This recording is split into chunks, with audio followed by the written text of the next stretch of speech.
கர்த்தருடைய நாமத்துக்கு ஸ்தோத்திரம். லூக்கா 17:32 லோத்தின் மனைவியை நினைத்து கொள்ளுங்கள் என்று சொல்லப்பட்டிருக்கிறது. லோத்தின் மனைவி யார்?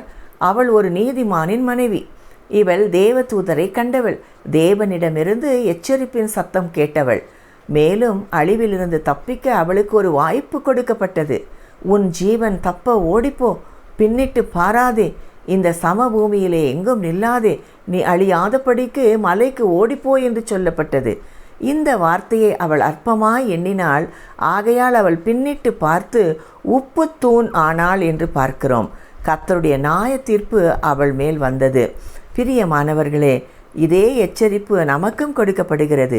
அழிவிலிருந்து தப்பிக்க வாய்ப்பு கொடுக்கப்படுகிறது. கலப்பையின் மேல் தன் கையை வைத்து பின்னிட்டு பார்க்கிற எவனும் தேவனுடைய ராஜ்யத்துக்கு தகுதியுள்ளவர்கள் அல்ல என்று சொல்லப்பட்டிருக்கிறது. உங்களுக்கும் கொடுக்கும் வாய்ப்பை பயன்படுத்தி கொள்ளுங்கள். கர்த்தர் உங்களை ஆசீர்வதிப்பாராக. என்னோடு கூட சேர்ந்து ஜெபிப்பீர்களா?